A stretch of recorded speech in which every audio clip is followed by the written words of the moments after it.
정상이니 비정상이니 하는 말은 모두 헛소리다. 어른이 되는 정해진 길 같은 건 없다. 오히려 어른이 되는 길은 광활한 바다, 끝없는 산맥, 무성한 고원이나 대도시의 복잡한 도로 같다. 누구와 어디로 어떻게 가서 무엇을 할지 모두 내가 선택해야 한다. 때로는 선택들을 돌아보며 항로를 수정하기도 해야 한다. 줄리 리스콧 헤임스의 책 어른의 시간에 나온 말입니다. 어른이란 무엇일까요? 저는 한 번도 제대로 고민해 본 적 없는 주제입니다. 고등학교 때 생각하기로는 술, 담배를 살 수 있는 나이라고 생각했을 뿐이었죠. 그런데 가만히 생각해보면 성인과 어른이라는 단어는 조금 다르게 쓰이는 것 같아요.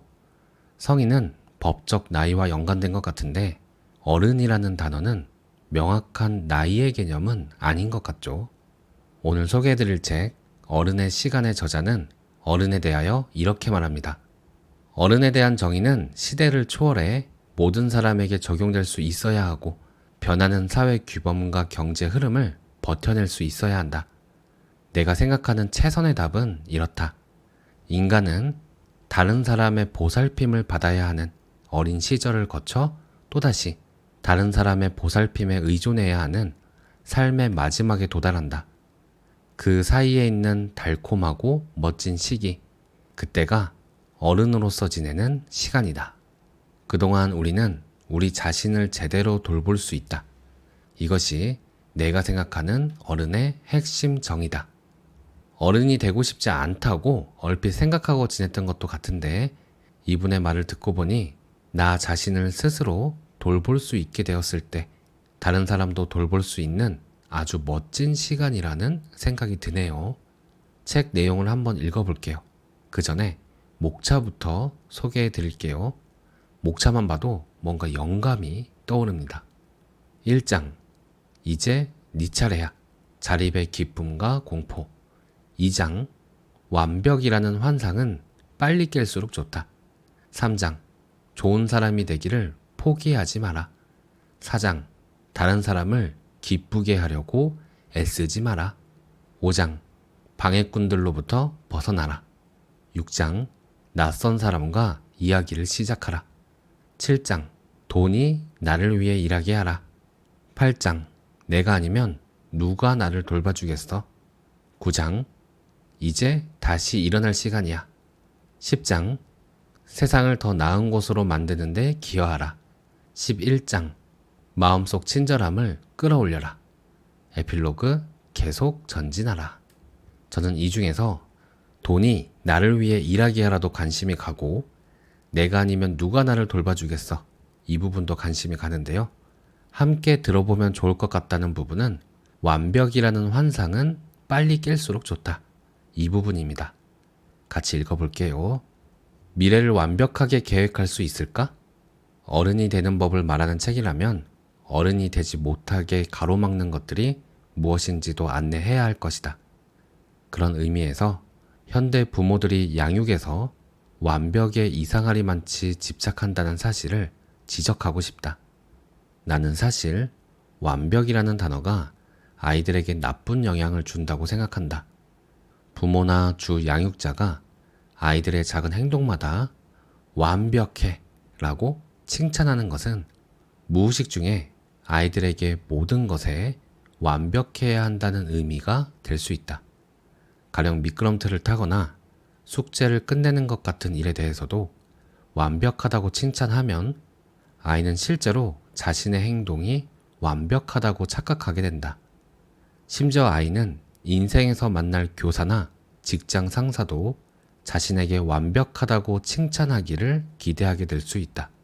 하지만 그들은 그런 칭찬을 하지 않을 것이다. 왜냐고? 당연히 우리는 완벽하지 않을 테니까. 완벽이라는 것은 사막의 신기루와 같다. 완벽함을 추구하는 것은 대단히 불행한 일이다. 왜냐하면 우리는 이에 도달하지 못할 것이고 애쓰면 애쓸수록 자신과 주변 사람이 힘들어지기 때문이다. 나는 예외야. 나는 완벽해질 테니까. 라는 사람이 있을지도 모른다. 괜찮다. 그런 사람도 언젠가는 내 말을 이해하게 될 것이다. 이 장은 우리가 지금까지 들어온 완벽함에 대한 집착을 내려놓자는 의도를 담고 있다. 우리가 그리는 삶은 완벽이 아닌 배우고 성장하려는 노력에서 시작된다. 그 사실을 받아들인다면 인생은 더 깊은 만족을 느낄 것이다. 하지만 이 책을 읽기만 해서는 그렇게 되지 않는다. 강박에서 벗어나기 위해서는 실제로 의지를 다지고 실천하려는 노력이 필요하다. 심지어 얼마간의 치료가 필요할 수도 있다. 하지만 완벽이라는 목표 대신 배우고 성장하기라는 목표를 결심할 수는 있다. 그것만으로도 훌륭한 시작이 될 것이다. 완벽주의 기질은 어느 정도 부모에게서 영향을 받는다. 우리 부모들은 자녀의 미래를 위해 완벽하고 이상적인 계획을 세우거나 그런 계획이 있다고 믿는다. 그래야 마음이 놓이기 때문이다. 우리라고 말하는 이유는 나도 문득 자녀를 내 식대로 통제하려고 하기 때문이다. 자녀들의 어린 시절은 이 단계가 끝나고 나면 다음 단계, 그러고 나면 또 다음 단계와 같은 시기 되기 쉽다. 순서라는 것들은 아이들이 다음 단계로 넘어가도 괜찮은지 저울질하는 사람들에게 기준을 제공하고자 누군가 고안해낸 것이다. 때때로 부모들은 자녀의 삶이 계획대로 완벽하게 이루어지지 않을까봐 자녀의 삶에 개입하려 한다. 간섭, 통제, 잔소리 같은 개입은 역설적이게도 당장은 자녀의 삶에 도움이 될 수 있다. 잠깐은 부모가 생각하는 최종 목표에 가까워지게 할 수도 있지만 이는 마법의 묘약이 아니다. 오히려 독에 가깝다. 자녀에게 자신이 부족하고 쓸모없는 사람이라는 메시지가 되기 때문이다. 예를 들면 이런 식이다. 네 인생은 다른 사람의 기대에 부응해야 해. 너는 우리 눈에 얼마나 완벽한지에 따라 사랑받게 되어 있어. 네가 잘한다는 건 우리가 원하는 방식대로 한다는 뜻이지. 사실 넌 혼자서는 부족해. 그러니 엄마 아빠가 도와줄게. 자라면서 이런 메시지를 계속 받는다면 내가 어떤 사람이고 무엇을 할 수 있고 인생에서 무엇을 원하는지 판단하는 힘이 제대로 자랄 수 없다. 청년은 어린 시절과는 다른 모험의 시기다. 청년은 홀로 일어서는 시간이다. 이제는 완벽함이라는 허울 좋은 말을 잊어야 한다. 더 넓게 생각하고 불분명하고 애매한 영역을 더 편하게 생각해야 한다. 앞으로 나아가야 하지만 뒤로도 때로는 옆으로도 나아가야 한다. 언제 가속 페달을 밟고 언제 브레이크를 밟을지 직접 결정해야 한다. 엉뚱한 생각을 하고 말도 안 되는 꿈을 꿀 필요가 있다. 완전히 새로운 곳도 가볼 수 있어야 한다. 두렵고 부끄러워 자신의 모습을 마주할 수 없을 때도 숨을 내쉬고 용기를 내야 한다. 어른이 된다는 것은 계속해서 시행착오를 겪어보는 것이다. 그 모든 경험이 성장의 밑거름이 될 것이다. 사실 좋은 경험보다는 나쁜 경험에서 많은 것을 배운다. 시행착오를 겪어야만 어려운 문제를 만났을 때 더 잘 대처할 수 있다. 인생은 계획대로 되지 않는다. 내가 대학에서 상담 과장으로 일할 때 한 2학년 학생이 자신의 인생 계획을 완성했다며 검토를 부탁했다. 오로지 그의 자발적인 의사였다. 그 학생은 노트북을 꺼내더니 엑셀 파일 하나를 열었다. 뿌듯해하는 표정이 보였다. 나는 아직 2학년인 그가 졸업 후의 일을 다 계획했다는 말이 약간 당황스러웠지만 계획이 뭔지는 궁금했다. 22살에 미국에서 10위 안에 드는 의학 전문대학원에 진학할 겁니다. 26살에 졸업하면 캘리포니아 대학교에서 수련의를 시작할 거예요. 전공을 뭘 할지에 따라 달라지겠지만 3에서 5년 정도 걸릴 거라 예상해요. 수련의 첫 해에 결혼할 여자를 만나 3년 차에 결혼할 거고 30살에 첫 애를, 32살에 둘째를 낳을 거예요. 그때쯤 전임의를 시작했거나 끝났겠죠? 여기까지 말을 마친 학생은 의기양양한 표정으로 노트북을 닫았다. 나는 당혹감을 애써 감췄다. 그가 그동안 수없이 받았을 완벽해 같은 칭찬을 기다리고 있다는 것을 알았지만 그럴 수가 없었다. 이렇게 똑똑한 학생이 어떻게 이런 계획을 세울 수 있었을까? 라는 생각이 들었다. 학생의 태도가 좀 가부장적으로 느껴졌다. 그의 계획에는 다른 사람의 인생이 포함되어 있는데 그 또한 자기 계획대로 되어야 한다는 듯 말했으니 말이다. 내 20대 후반과 30대 초반의 기억도 떠올랐다.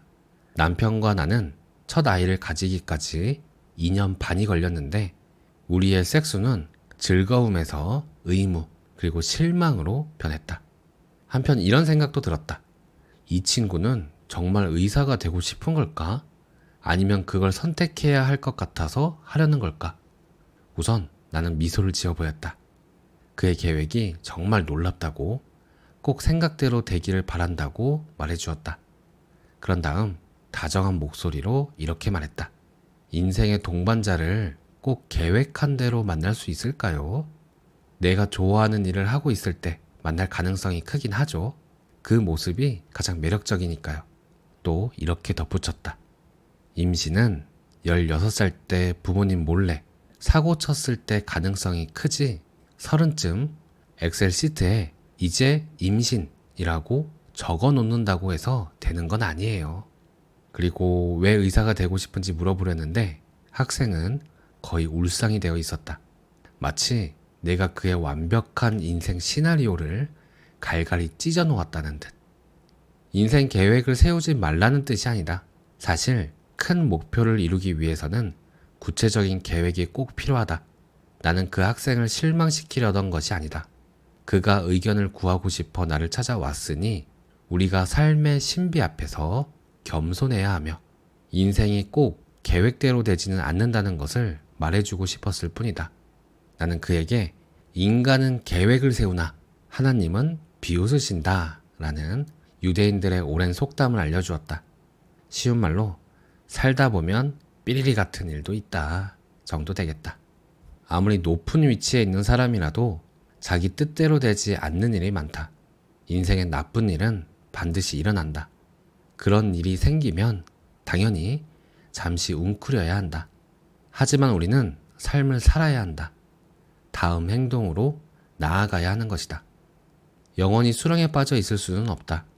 어른이 된다는 것은 자신이 불안감, 두려움, 무능함, 수치심, 실망감을 느낀다는 것을 인식하고 왜 그런 감정이 들었는지 알아내고 다시 앞으로 나가면서 무엇이 필요한지 찾는 것이다. 어느 시점에는 덤빌 테면 덤벼 라는 마음이 된다. 시간이 지나면 괜찮아진다는 것을 알게 되었으니 말이다. 나는 이런 의미가 그 학생에게 닿기를 바랐다. 지금은 독자들에게도 의미 있게 들리길 바란다. 오늘 내용은 여기까지인데요. 어른이 되기 싫은 저에게 막걸리 한 사발 따라주면서 어른의 의미를 재해석하도록 다정하게 이야기를 해주는 것 같은 느낌의 책입니다. 내면에 질문하는 것이 최고라고 하지만 뭔가 고민이 생겼을 때 찾고 싶은 그런 선배를 만난 것 같이 읽는 내내 편안했습니다. 오늘도 평온한 하루 되세요. 감사합니다.